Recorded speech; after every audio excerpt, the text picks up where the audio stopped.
Reddit and Twitter this week. You see the pictures here. You can get some better pictures if you search for them. And yeah, weird, wild stuff, as they say. And speaking of weird, wild stuff, again, we're kind of going at the speed. We're rolling around at the speed of sound this episode. There we go. We did it. We did it. We made a pun applicable to the thing we're talking about. Okay. So I saw this the other day and I was like, I gotta talk about it. Soap shoes.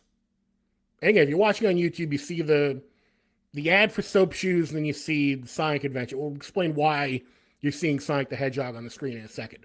So, soap shoes. There was a time, post-millennium and pre-9/11, like from, I would say around the turn of the, like 99, 2000 to basically post-9/11. It's a weird line of demarcation, but, it is what it is. And that small period of time was when x-treme with a capital X was the major sort of branding force in marketing. Everything had to be extreme.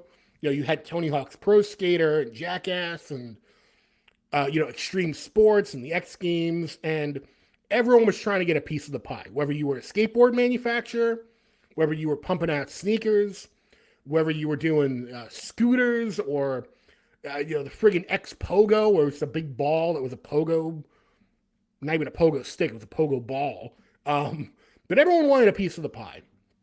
And around that time, you had these shoes called soap shoes. Now, what these were shoes that had a little sort of groove in the bottom of them. A little circular groove, as you can see in the image. And that was so that you could grind with them. You could grind on rails, as this redhead Rube is doing in the photo. You could grind on, corners. But who did it? Did you, like it says on the screen, did you actually grind in your soap shoes if you had them?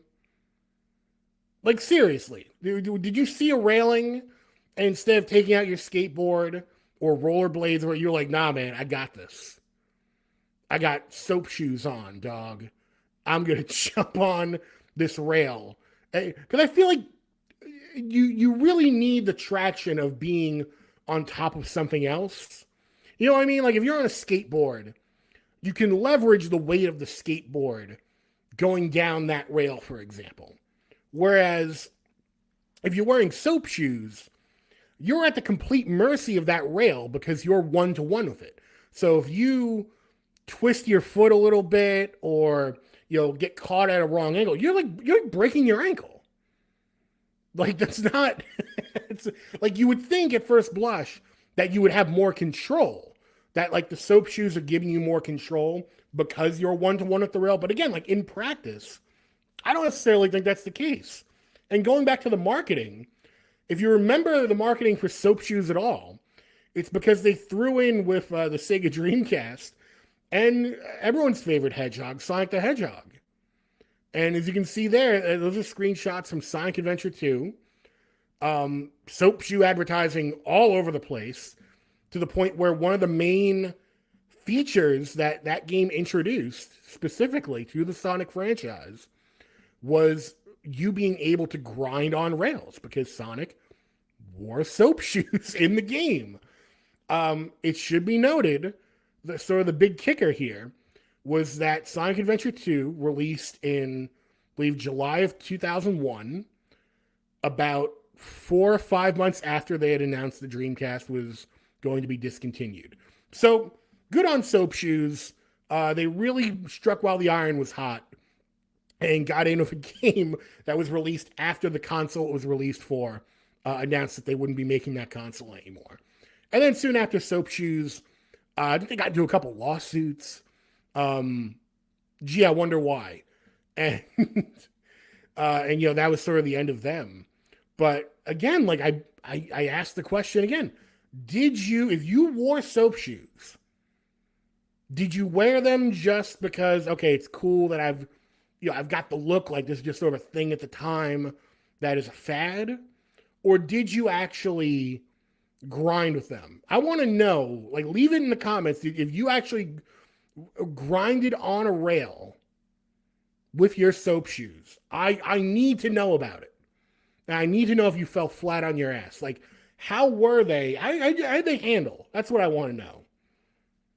What kind of dexterity did you have on soap shoes? You know, is it? I would say it would probably be most comparable to rollerblades. So if you've done both, let me know.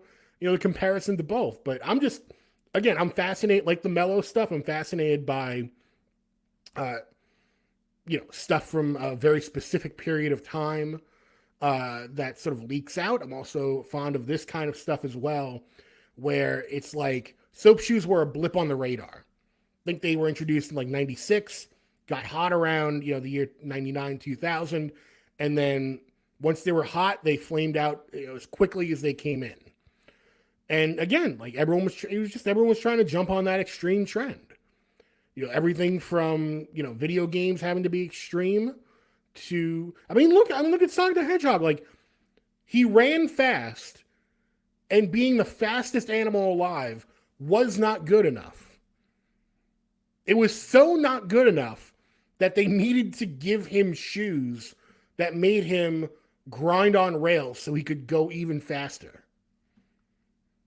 That's how much he needed those soap shoes, apparently, at least according to Sega. So let me know if you use soap shoes. Inquiring minds need to know. And let me know if you remember anything else extreme from that era. I remember even like snacks where it'd be like Ritz crackers, extreme, double s'mores, filling. Everything had to be extreme. If you were buying, like I said, cheese crackers, it couldn't just be cheese crackers. It had to be like extreme jalapeno cheese crackers, like fruit by the foot, extreme, But even Burger King, even the idea of like the kids meal. Do you remember they had it was like the kids meal, and they had like the Burger King big kids meal, where it's like, this ain't your little brother's kids meal. You get extra food in this meal. Meanwhile, it was just like a regular single with fries. But like it was just like a little bigger because you were 12 instead of 6. You know what I mean? Like it was not that big of a deal.